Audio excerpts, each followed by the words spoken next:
All right, hey people.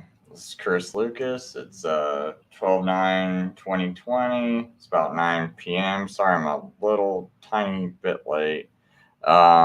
Anyway, I'm just gonna play this clip while I get a few things straightened out.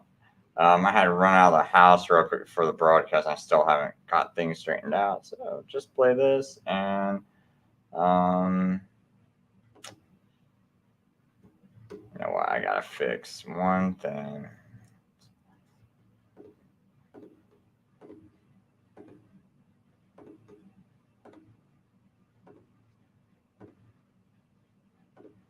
2 days away from the FDA public meeting to consider whether to issue an emergency use authorization for the Pfizer COVID-19 vaccine. As promised today, the FDA released the data that will be used that is very central to that decision. And I'm Dr. Frank McGeorge, been digging through it. He's back with a closer look at a really important part of this, Doc, and that's the potential side effects that have turned up thus far. Exactly, Kim and Devin. So most of the vaccines we get trigger a few minor side effects, from a sore arm to some fatigue or a fever. But Pfizer's data finds the COVID-19 vaccine did trigger some predictable side effects in most participants, and that is something people should definitely be prepared for. The most commonly reported side effect was pain at the injection site, particularly after the second dose of the vaccine. Nearly 78% of those aged 18 to 55 reported pain after dose 2. 66% of participants over 55 experienced that symptom as well. About half reported the pain was mild. Redness and swelling were similar for both age groups, but they occurred in only about 4 to 7% of participants. In general, participants under 55 had more frequent and more severe side effects, especially after the second dose. In the younger age group after the second dose, 59% reported fatigue, nearly 52% experienced a headache, 37% reported muscle pain, and 35% had chills. Less common symptoms included fever, vomiting, diarrhea, or joint pain. In those over 55, after the second dose, over 50% reported fatigue, 39% suffered a headache, nearly 29% had muscle pain, and nearly 23% reported chills. In all ages, most of the symptoms occurred in the first day or two after receiving the vaccine, and most often lasted about a day. Swollen lymph nodes were also reported more often in people who received the vaccine compared to those who received the placebo. Now, there were 4 cases of Bell's palsy that occurred in the group that received the vaccine. Bell's palsy is a condition that causes temporary weakness or paralysis of certain muscles in the face. It is not clear that there is a connection to the vaccine, but the FDA will recommend surveillance for that side effect, in particular if the vaccine is authorized. Now, Frank, this vaccine works very differently from, say, the flu vaccine. So I ask this question advisedly, knowing that they don't work the same way. But do we have any idea why those side effects come in that first day or two than we would say typically see with, say, a flu shot? Yeah, Devin. Well, it's thought to be from an immune inflammatory reaction to both the mRNA, that's the genetic material in the vaccine, as well as the lipid material that's used to get that genetic material into cells. This is, as you mentioned, a very different type of vaccine. So, of course, it's not surprising that we're seeing different reactions. It seemed to be in store with that. All right, Doc. Be honest, do you really want to watch a video that looks like this? There's a good reason why presenters use images and visualizations while they talk, because it's what makes people pay attention. With a doodly animation, your audience will pay much more attention than just you speaking to a camera. It looks much more professional, it's incredibly easy, and you just need a one-time, low-cost license. Hi, I'm Brad Callen, and in this video, I'm going to show you how anyone can quickly and easily create doodle videos, just like the one you're watching right now, using Doodly, our drag-and-drop doodle software that allows anyone, regardless of tech skills, to create highly engaging professional doodle videos in a matter of minutes. Because doodle videos are fun and engaging, they can get you more clicks, likes, shares, and most importantly sales than any other type of video. Which is why Doodly is now the video tool of choice for over 150,000 businesses all over the world, in virtually every industry and profession that you can imagine. Doodle videos are perfect for marketing, teaching, fundraising, personal use, and even inspiring others. After all, one of the keys to a successful video is to capture your audience's attention and keep it for an extended period of time. And since you're still watching this video, you already know how great doodle videos are at doing just that. Not only are doodle videos incredibly captivating, but research shows that they massively boost learning and memory retention.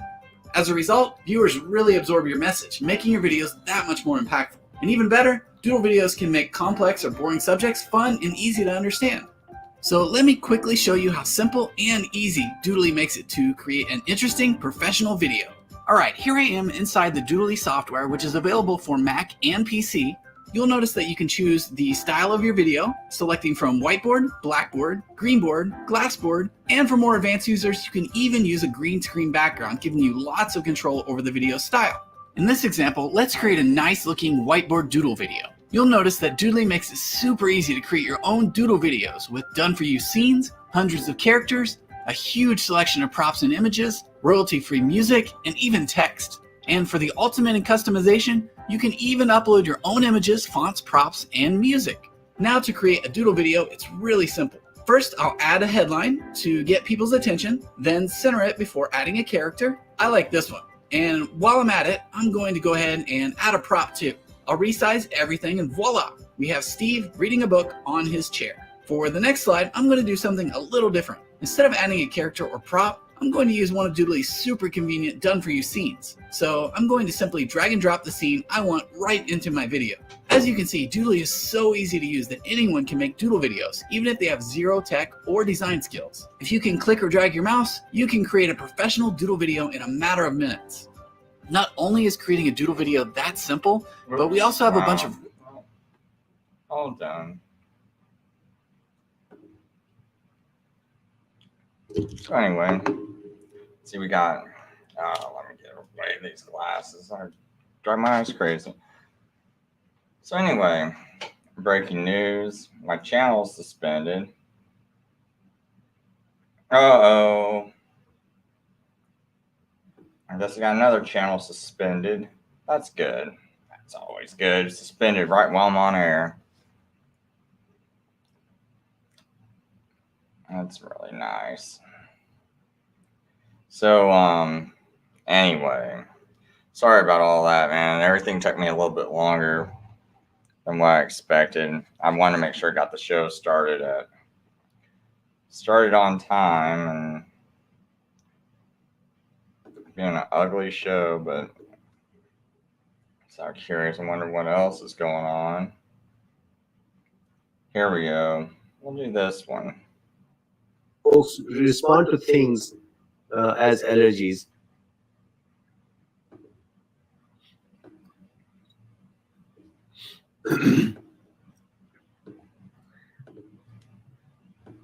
So then Vincent says, is this allergic response to a cytokine storm response? No. So I would explain that response in a second.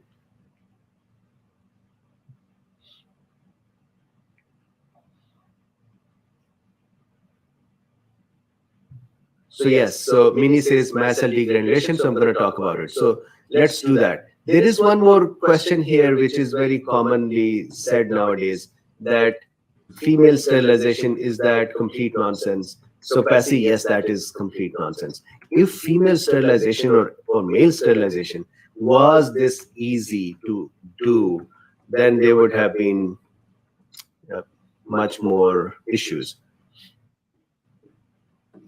So Siddhartha says, I get severe pollen allergies in spring from cherry blossoms. So that is something that you'll have to talk with the doctor when you go for the vaccine and discuss it. What UK has said is that do not administer the vaccine to anyone who has severe allergic reaction and has to carry EpiPens or adrenaline injections with them.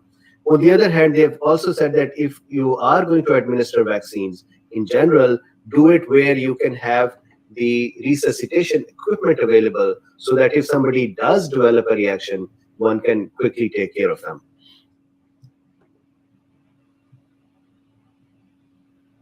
So Terry says, is it okay to take Benadryl before a vaccine? I would say just, it is okay to do it, but I would So you can see that I asked anything done up here.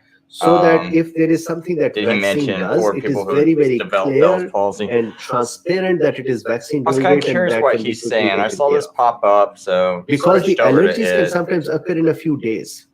So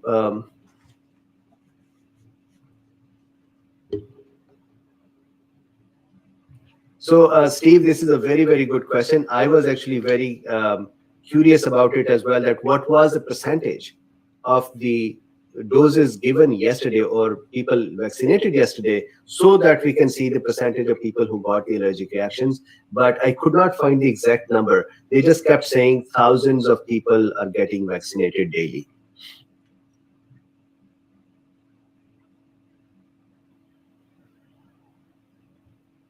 Arun, I'll come to you in a second. Sepal Steve says, any info on how this would affect someone with severe asthma? So again, asthma is a kind of allergy. So if you have severe asthma, they would have to figure out how to decide for vaccine. Arun Mehta says, how can we know how much antibodies or B cells we have developed after vaccination? So that is where that you do vaccine titers, or sorry, antibody titers. Jennifer says, silly question, does the vaccine still provide those healthcare workers that had the allergic reaction with protection? Yes, of course. Or will being exposed to COVID in the future cause another allergic reaction? No. So the thing is this, what we do not know, so far, we haven't seen allergy from COVID. So this is definitely something to do with the vaccine and its ingredients. So if they get COVID again, ideally, they would not develop allergic reaction to COVID, meaning they're primed before, so it's not, that is what is understanding from the previous vaccine histories.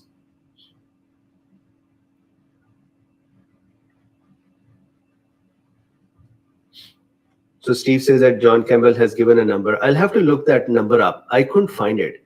Okay, so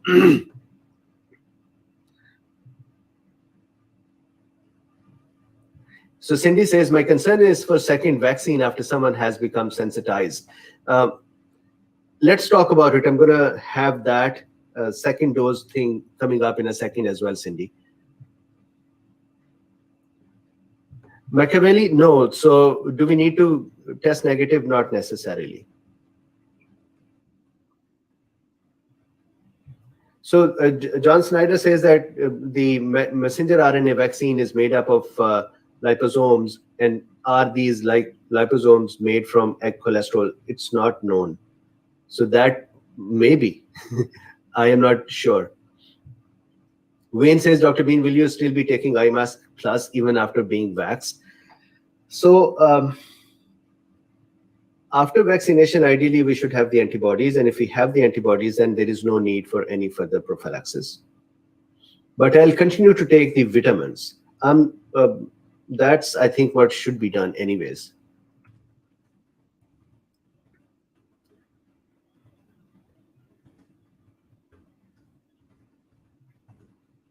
So Jennifer says that, did these two people take a daily antihistamine? That is, if I take my daily Zyrtec before my vaccine, will I be okay? This is not known that they were taking the antihistamines or not. Normally, people who are allergic, they are usually taking something. For example, I take Allegra almost daily. So if they were taking it and they still developed the reaction, then that is a different issue. If they were not taking it and developed the reaction, then that is a different issue. So I think when your doctor is going to be talking about the vaccination with you, they'll take this history and then decide to either vaccinate you or not vaccinate you, or to vaccinate you and monitor you fully and probably give some immunosuppressants at that time or antihistamines at that time. Let's see, Logic has a question. Will obese people make less antibodies from the vaccine? That is what certain research has postulated, and it's proven to be true with cold shot. I would not think that that should happen in this case. However, the only possibility, which if I try to conjecture, is that if the body volume is more and the vaccine got stuck in the, let's say, fatty tissue and could not get absorbed or could not be exposed to the immune system very well, then that could happen. But I would doubt that that is happening because we're giving 2 doses.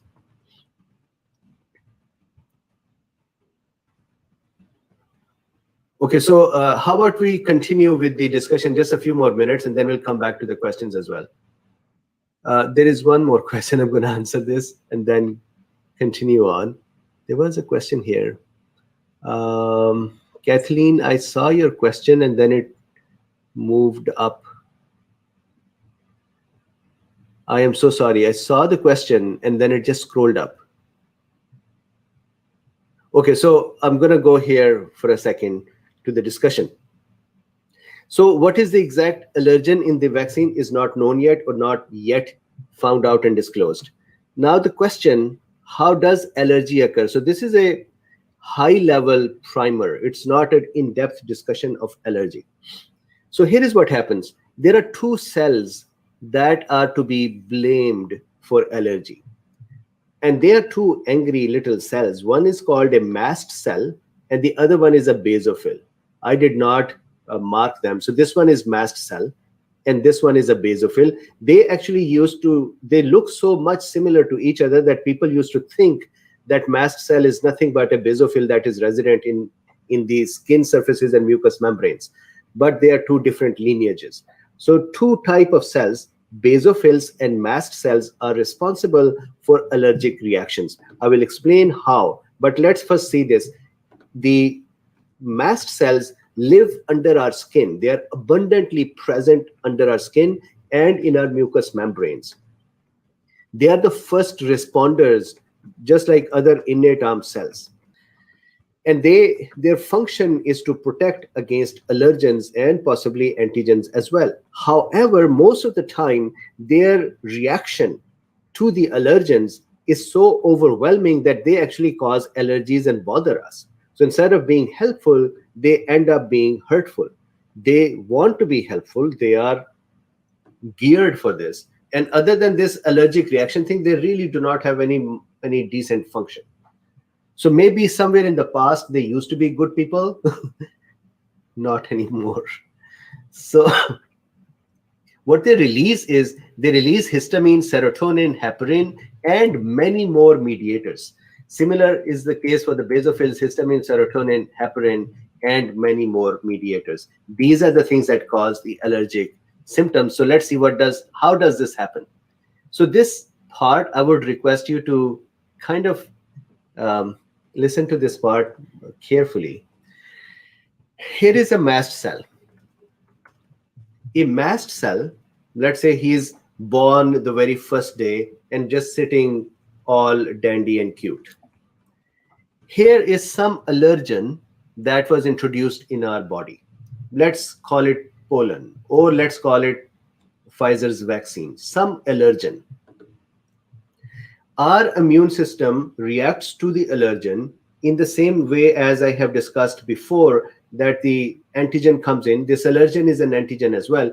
Antigen comes in, dendritic cell or macrophage pick it up, they present it to naive T cells. Naive T cells then go to T helper 2 cell that causes the humoral response, and the B cells start making antibodies. Now you know that in those antibodies, in the antibodies that B cells make. Hold on, I gotta.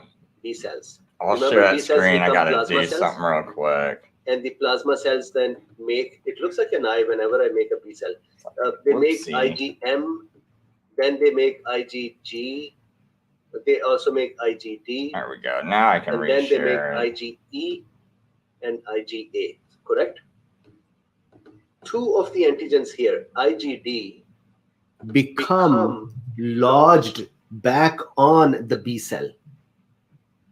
This IgD, which is released, actually gets back and gets stuck on B cell, and it acts as the antigen receptor for the B cell. This receptor will be used in the future by this B cell for quickly reacting when the antigen arrives in our body once more. This is also present on the memory cell, so memory cell would continue to hone in and surveil for the antigen using IgD receptors. So IgD really becomes a receptor. Other than this, we are not sure what other function IgD plays. IgE is the one that goes and attaches to mast cells and basophils. So now think about the whole immune system. The antigen came into our body, macrophage or dendritic cell picked it up, presented it to naive T cell. Naive T cell became, in the absence of interleukin 12, it became T helper 2. T helper 2 caused the B cells to become plasma cells. Plasma cells started producing antibodies. We have IgM, we have IgG, but IgE is an important one. What happens is this IgE goes and gets attached on the surface of the mast cell. So here it is attached. So this IgE attaches to mast cell. Now, what is the interesting thing here is that once it attaches to mast cell, it cannot separate from it. So mast cell is going to use this as a receptor as well, just like IgD will be used by a B cell as a receptor. So this is called mast cell priming. Mast cell is now primed. It has now gotten some extra receptors. The actual mast cell, when you take them from our body, they are coated with tons of IgE on their surface. So imagine that this was some allergen or vaccine, and that came in, our B cells made IgE. IgE went and got attached to the mast cell. Good. So now this mast cell is primed. It is ready to react. So this is what happens the first time. Now the second time, when the same allergen appears in our body again, now these mast cells are all angry and all primed and all ready to attack. So what happens is, if you see here in the diagram number 2, what happens is, as soon as allergen comes in and attaches to these antibodies, IgEs antibodies, two nearby antibodies, when they get cross connected by the allergens, when they get short circuited by the allergens, like two wires connecting together, then inside the cell is a second messenger system that becomes active, and that causes these ideally these should have been a little purplish granules that are made in red form. These granules or pockets, small pulses, small bags of histamine, heparin, serotonin, and many other things, these start degranulating.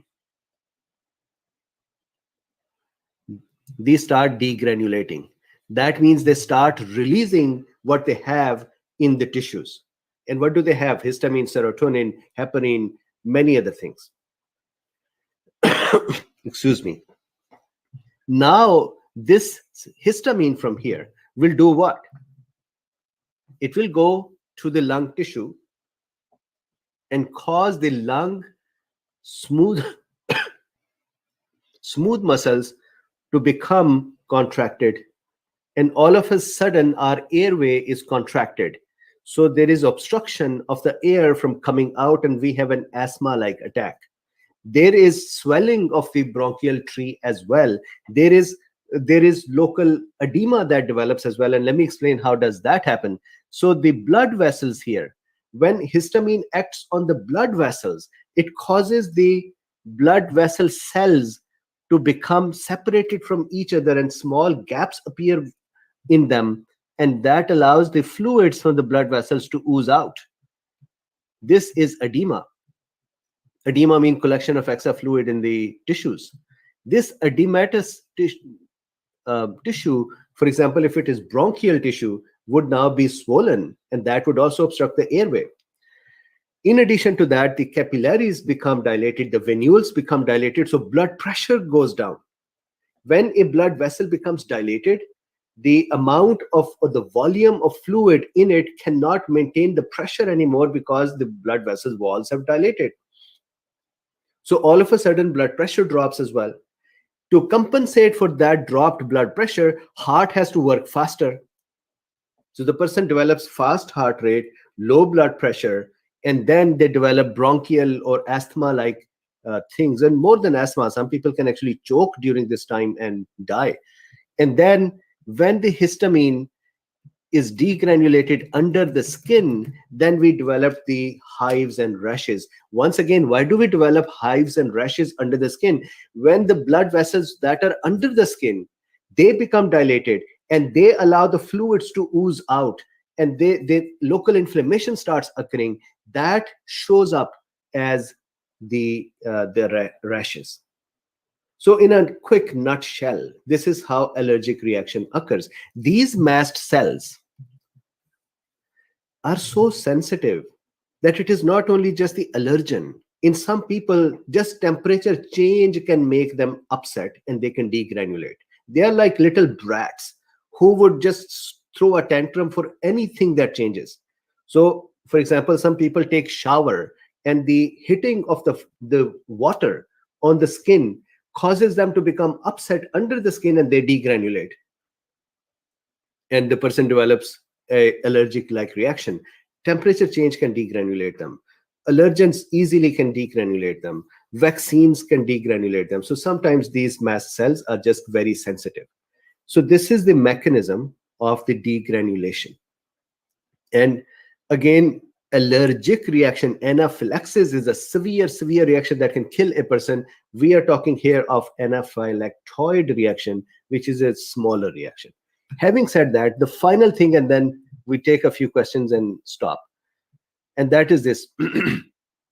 I guess Cindy had talked about it as well. So look, here is how Pfizer's vaccine's schedule is. On day 1, the first dose is given. Our body would start making antibodies anywhere from between 7 to 14 days. In some people, 5th or 6th day, in some people, 7th day, some 12th day, some 14 days, and so on. So the antibodies here, the plasma cell are functioning and they are making antibodies now. These antibodies are IgM, then IgG, then IgD, E, and all of those. IgM, IgD, then IgG, then E, and then A. So the IgG would live around in the blood and tissues to help us the next time. IgE that is produced is going to go and prime the mast cells for the future issues. Now on day 21, the second dose is given. So in theory, Cindy, you had asked this question that would they be now causing an allergic reaction? If they did not have an allergic reaction here, it is possible that they do not have the second allergic reaction the second time. And it is possible, as we know, there needs to be an exposure first, which may not be bad, but the second exposure can cause a mast cell to become upset because now they are primed. They haven't seen that before. So it seems like mast cells were primed because of some other allergen and reacted to the vaccine on this first dose. We would see what happens with the second dose as well, but so far it doesn't look like that the first dose will cause the second dose to become primed, and first dose causes the priming and the second dose causes the reaction. That is not seen so far. So here in the second dose, the body would now more robustly create antibodies, and by 28th day, the immune system is fully charged. B cells and plasma cells are making antibodies, and now we are protected. During this time, for Pfizer's vaccine, what are the most common side effects? These are not allergic reactions, these are side effects. Headache, 55%. Actually, injection site pain is the most common, that is 84%. So almost all of us will have injection pain. Headache, 55%. Almost half of us would also develop headache. Fatigue, 63%. So almost 2/3 of us will become fatigued. Muscle pain, 38%. So almost 1/3 of us will develop muscle pain. Chills, 32%. So 1/3 of us would develop chills. Joint pain, 24%. So 1/4 of us would develop joint pains. And fever, 14%. So almost very little. So these are the side effects that are seen with this. And I wanted to show you here as well. This is the FDA's briefing. So this briefing was prepared by Pfizer BioNTech and given to FDA. So here, if you can see, what are the kind of things that were seen. So injection site pain, fatigue, chills, pyrexia, that is fever, and then pain. Musculoskeletal, myalgia, arthralgia, pain in extremities. Nervous system, headache, GIT, diarrhea, and nausea. So these are the things that have been seen. So I know that I talked more than just saying 2 people got the anaphylactoid reaction, but I wanted to make sure that we are kind of aware of how does this reaction actually occur. So I'm going to now come here to see if there are some questions, and then we stop.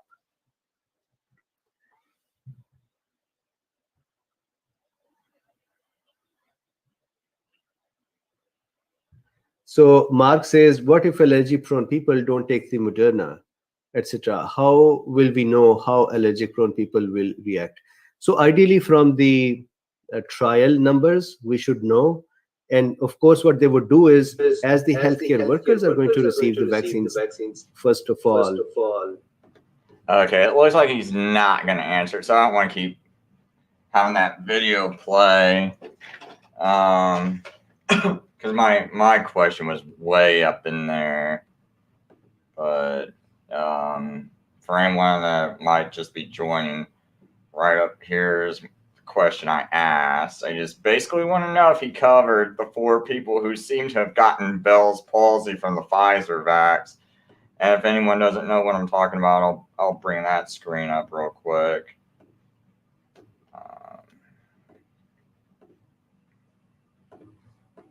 Like I said, this is in numerous web articles, and here I'll go back just to even show that this is like, many different people are reporting on this. I mean, anyone from Bing News' own website, 4 volunteers who took Pfizer's COVID vaccination developed Bell's palsy. But this is one of the more recent ones that were done. It says the vaccine has been tested in the exact same way as we are testing any vaccine that is circulating out there. Borla asserted, adding, this vaccine actually was tested because of the scrutiny with even higher standards in terms of how we do things. Well, you know what? That's not really true. I still haven't heard of any peer review studies for this vaccine. I still haven't even heard of. I've never heard of a treatment being rolled out to the public that's never been peer reviewed. And if anyone does know of one, please let me know. I tried asking a couple of doctors, and they couldn't think of one. And so I just kind of think that's a bit suspicious. So you can't say it's been rolled out with even higher standards, because you skipped a big one. Peer review studies, that's huge. Pfizer BioNTech vaccine comes even as the coronavirus-related deaths continue to climb across the world, with over 1.5 million casualties, more than 69 million cases. Yeah, but no telling how many people have antibodies. It's like most populations, at least 11.5% of the population has antibodies. So if let's say 11.5% of what's the world's population? Let me just kind of look at that real quick. World population. So if the world population is 7.8 billion, I'm just going to do a little calculation real quick, because I know at least 11% of the people. Oh, I can't find the calculator. Here's the calculator. Okay, so I'm going to just do this real quick on the side of my screen. Sorry, and no one can see this. Times 11.5%. So almost that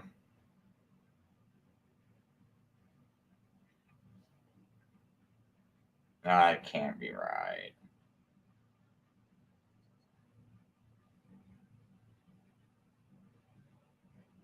I think I had to leave out a 0 out of someplace. Oops, I did. I left out a big 0. Oops, got to do this one more time. So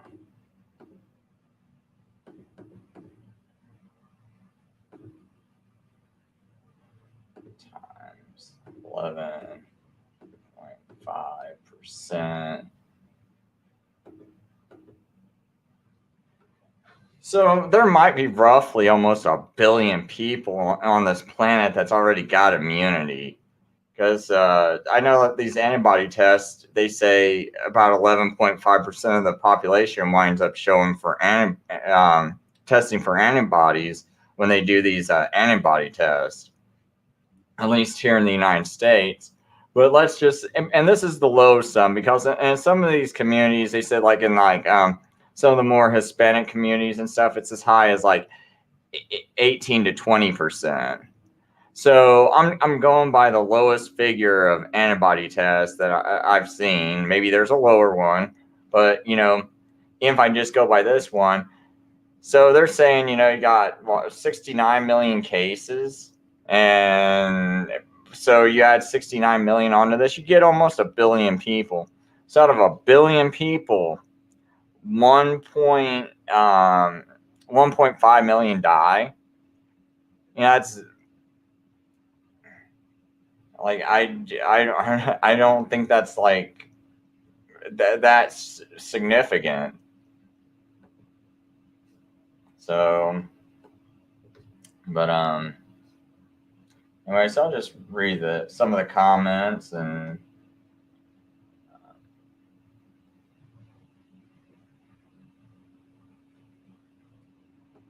Yeah, I figure he might have been getting, Mobeen might have been getting towards my question, but my question was pretty far back there, and he was starting with like earlier people's questions. So I'll just rewatch it, do a separate video, and see if he answers it, or maybe he'll answer it tomorrow. Because I mean, that seems like a big deal, and I mean, he doesn't seem to really back away from tough questions. So, but we'll see. He seems pretty excited about the vaccine, surprisingly. I just wonder, would he still take it? I think that's the next question I'm going to want to ask him is, Dr. Mobeen, after these people have gotten these allergic reactions and 4 people developed Bell's palsy, do you still have the same excitement about taking that vaccine? Or did this curb your excitement, you know? By the way, normally I'm at work at this time. I work, until like 5 a.m. in the morning normally, but I thought I broke my toe and missed work. So that's why I'm doing a show. Well, I wonder if anyone's even here, man.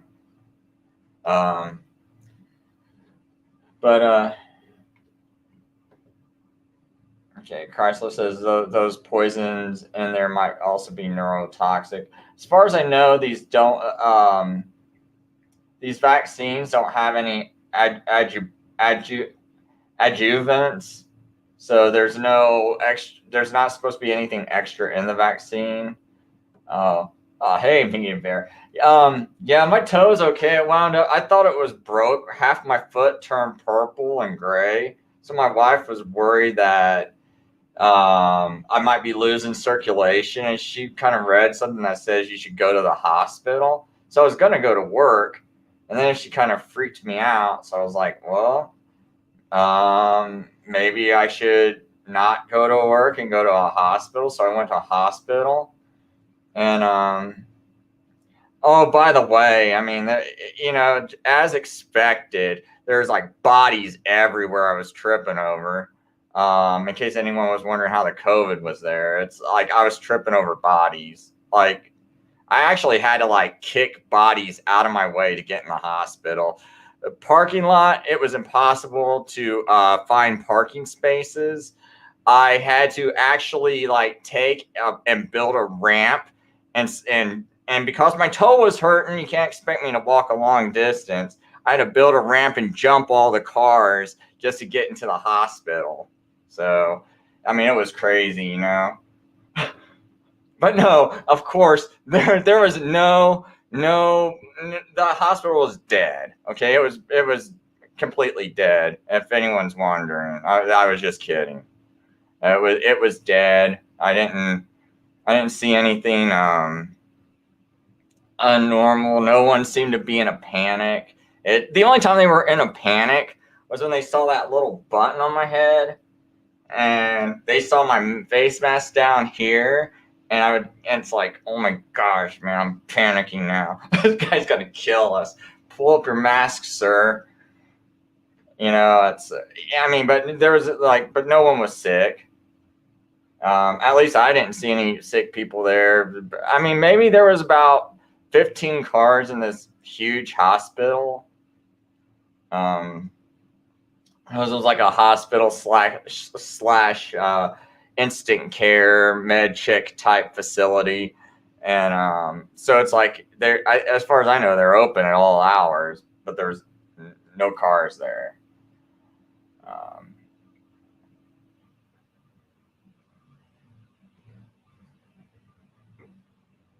I still want to so much ask you about what Cure song you're playing, but I know you need to keep that a surprise. That's to Media Bear, but yeah, I was kind of excited hearing a lot of your show yesterday. By the way. Oh, hey, later. I mean, I don't know, man. Like what your schedule's like, but I don't have to keep this broadcast going that long. If you did need to test out that StreamYard or anything, if you want to take a look at that, because I could wrap this up, man, by 10 o'clock and call it a day. But anyway, Chrysler says that's what they say, referring to the hospitals. But if that were the case, people shouldn't. Oh, whoops, not that vaccine. That's what they say. But if that were the case, then people shouldn't be developing neurological orders. I guess you mean about the safety of the vaccines and. Okay, so she says when she fractured her arm, it was a ghost house. So was that recently? Like I'm imagining this year. I'm just kind of like wondering what part of this year it was that you fractured your arm and went to a hospital. Because yeah, like I had friends that filmed their hospitals, and they're like, "Man, it's ghost town." Like all through the pandemic, I know people in New York that were doing it. Okay, so summertime, right when we needed to wear a mask. So, but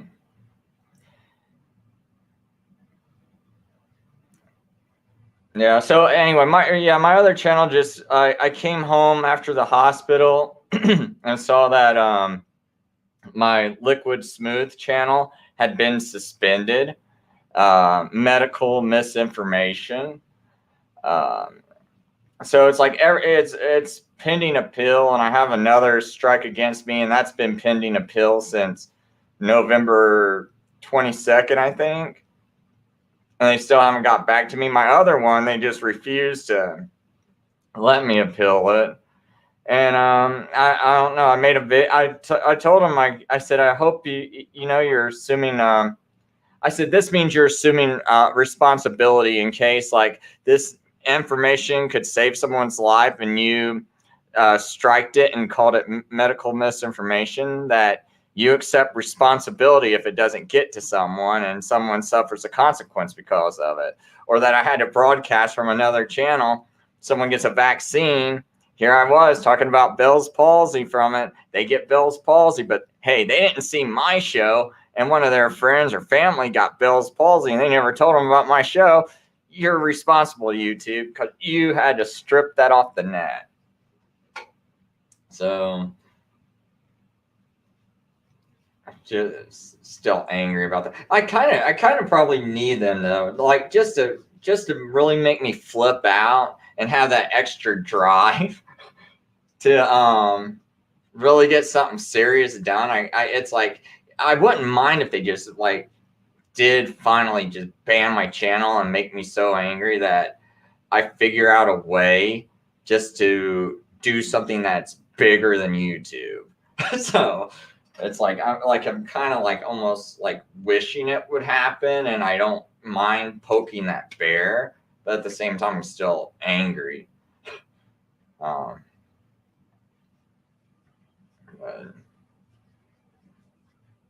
Oh, in case anyone's watching, Media Bear did a very, very great new music video called Rona Wonderland. So if you want some kind of Corona Christmas spirit video, it's really good.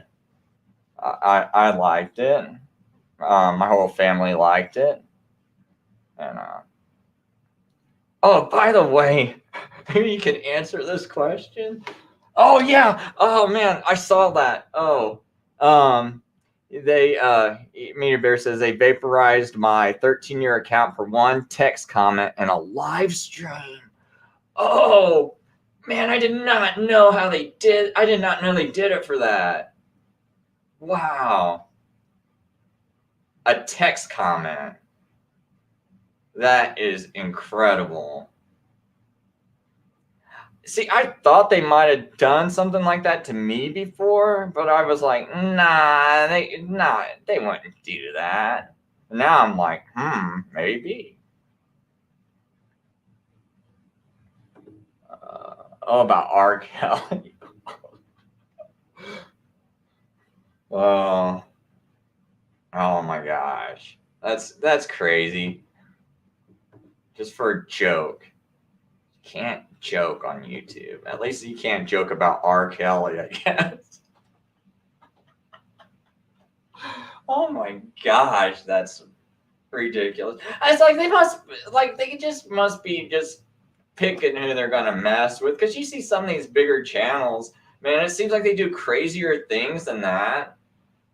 And it's like crazier things than what I do. I mean, like I see them, man. I'm like, wow, man, you're really going way off on the conspiracy deep end. You know, it's like getting way away from any kind of ground. You know, being grounded in any sort of facts, and you're not even citing sources, and they get to keep, just stay up. No problem.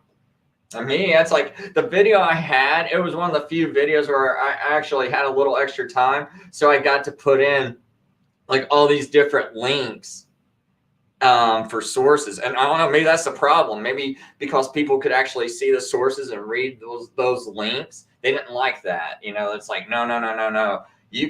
These people can actually find this information. We're going to bury it, So all those links that I had up for that broadcast, which I don't save that stuff. I probably should start having a little notepad like these are all the links I put in a broadcast and have that saved to the side, and then later on put on my website. I just never think I'm going to have that much time. So, and I didn't think that my videos would be brought down, but I think part of the reasons that some of my videos might be brought down is because I actually had links to sources. Maybe I don't know. But Media Bear, since I have you here, hey, I was wondering, man, is there any now this might be too much trouble because I've realized, man, like it's like it might be too nickel and dime-ish to have this on your Media Bear store, but like stickers, like I really would like to buy more stickers because like those two I got, I really want to save them. I almost want to buy a picture frame and frame them, but like I would like to get more stickers and slap those stickers on various things, and like help promote your brand and your channel and what you're doing everywhere. And I feel like if I can put stickers on my car, on my mom's car, put them on my kids' bags and everything I can think of and just spread this out there, man. And then it can kind of be like a symbol of we don't like this mask stuff. And that one comment you made about you start out being just being anti-maskers and now you're about being anti-masters. Like I think that's kind of cool because that's really what it has become. In case people don't know what I'm talking about, him and his wife did like a live show yesterday on his channel, and I always think they're really interesting to listen to, talk to, just to finally hear an artist that is that's doing something good. You know, like, I mean, like, these artists were supposed to be against the establishment, but the establishment is evil, and now you seem to be supporting the establishment and not speaking out against it. So, you know, I mean, like, to me, Media Bear epitomizes the true spirit of, like, why a lot of us probably got into music and got into certain bands, because we did see that they were going against the system, and we did see that there was something wrong with the system.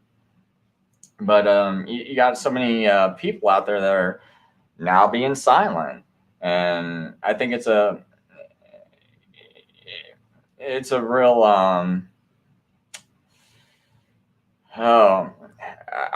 I'm looking for a word like detriment to society. It is that, but there's something more, and my vocabulary is sort of escaping me. But anyway, I don't know. Anyone got anything you want to throw out there? Anyone want to be on the show? Like, I can, you know, anyone's allowed to come on my show.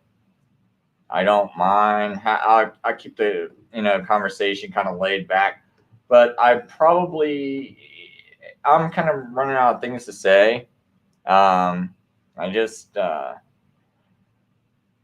didn't really research this show very well. Because I'm actually got hungry like 15 minutes before it started, and I ran out and got food. And then I came back and I was like, oh boy, I got to hurry up and get something done and planned. And then I saw Dr. Mobeen on, and I really wanted to see if he would cover that question about the Bell's palsy going on and everything. Because I could read the rest of that article, though.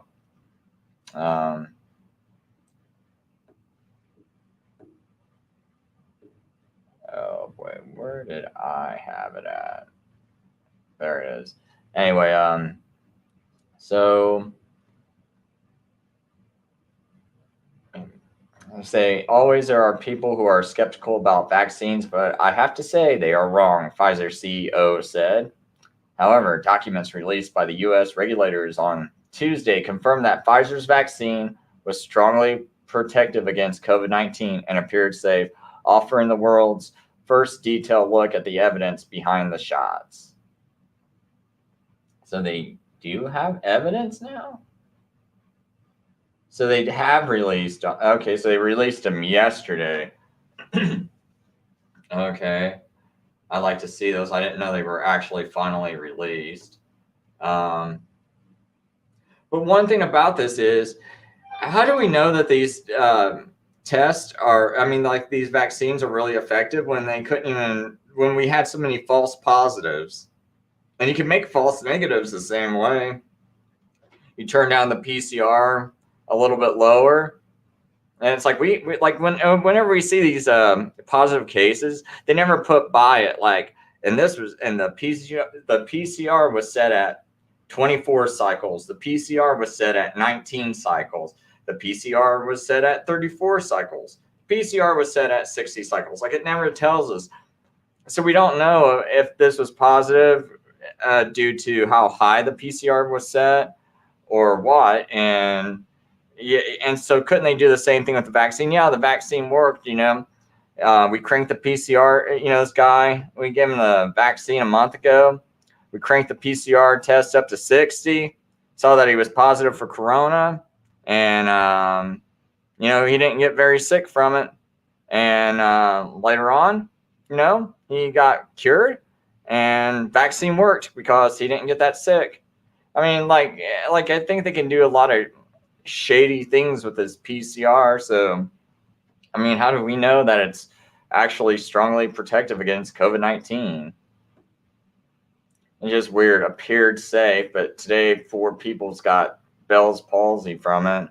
And I know at least 2 of those healthcare workers who took the vaccine got some kind of severe allergic reaction from it.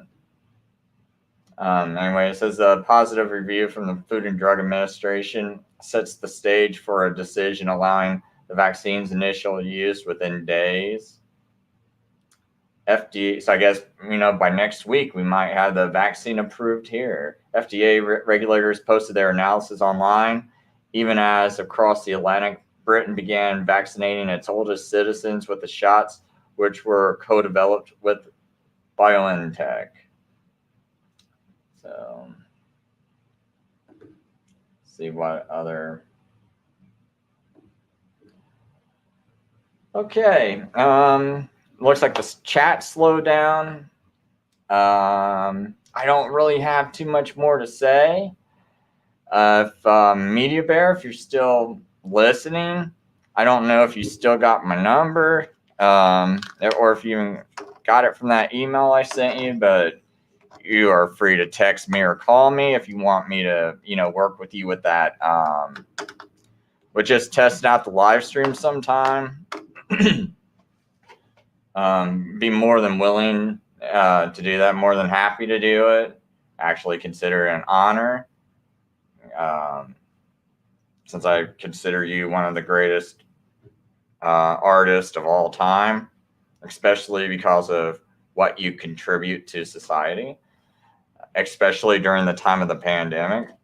It's actually made it kind of easier to break the ice and start talking with some people. You play a song and it's like, whoa, that sounds like Men Without Hats. I'm like, yeah, it's about safety mask. And they're like, huh? And go into detail with them. It's like, yeah, I mean, what do you think about the mask stuff? Or I'm playing it and someone gets mad at me and I'm like, hey, you're brainwashed. Get out of here. You start yelling at them and they yell back at you and get in this ugly confrontation or you just go, bah. I can't do that sheep sound though. I need to carry something to make that sound. So you just be like, bah, bah. But anyway, I think I'm just gonna leave it at that. Since show's really slowing down. I mean, I could do some things, I guess. Got that one viewer, so I'm like, maybe I'll do that. Well, no, I got more than one. Keep forgetting, man, this thing is doing a bad count. I think I got about 5 still. I just wish people would throw something at me that I could feed off of. Get hyped up off of something. But let me see if whoops. Gonna try sharing some other article I saw that was interesting. Well, I didn't read it. I just saw the title. So let's see here. This is off of Wired. This was written November 10th, 2020. Why it's a big deal if the first COVID vaccine is genetic. If approved by the FDA, Pfizer and BioNTech's mRNA vaccine would be the first of its kind, setting a record for speed. Yeah, twice as fast as warp speed, baby. But raising questions about distribution. Yeah, that's the only question I got. Just distribution. No, not safety or anything. I'm just kind of curious what they got to say. On Monday morning, when the representatives from the drug company Pfizer said that its COVID-19 vaccine appears to be more than 90% effective, stocks soared. White House officials rushed to falsely claim credit, and sighs of relief went up all around the internet. Dear world, we have a vaccine.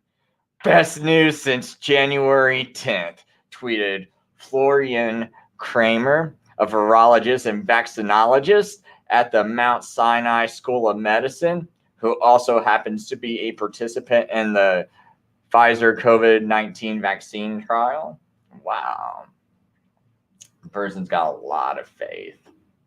Or they got a nice little shot of water or something. Anyway, but having a press release from a pharmaceutical company saying a vaccine works is very different from actually having a vaccine that works. Pfizer and its German partner on the vaccine, BioNTech, have yet to release any data from their phase 3 trial. The findings this week are based on the trial's first interim analysis, conducted by an outside panel of experts after 94 of the 43,538 participants contracted the virus. That analyst suggests that most of the people who became ill had also received a placebo instead of the vaccine, but it doesn't say much beyond that. More on why that matters. Like, I just want to skip to, what do you mean the first COVID vaccine is genetic? What do you mean?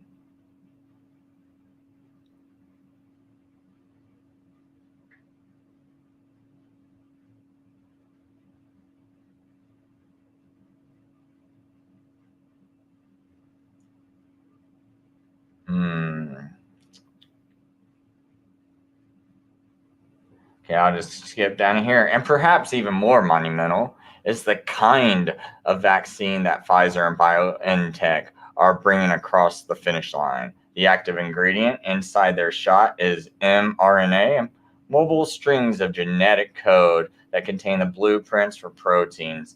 Cells use mRNA to get those specks out of the hard DNA storage and into their protein making factories. The mRNA inside of Pfizer and BioNTech's vaccine directs any cells it reaches to run a coronavirus spike building program. The viral proteins these cells produce can't infect any other cells, but they are foreign enough to trip the body's defense system. They also look enough like the real virus to train the immune system to recognize SARS-CoV-2 should its owner encounter the infectious virus in the future. Up until now, this technology has never been approved for use in people. That is pretty key. Up until now, this technology has never been approved for use in people. A successful mRNA vaccine won't just be a triumph over the new coronavirus, it'll be a huge leap forward for the science of vaccine making. So,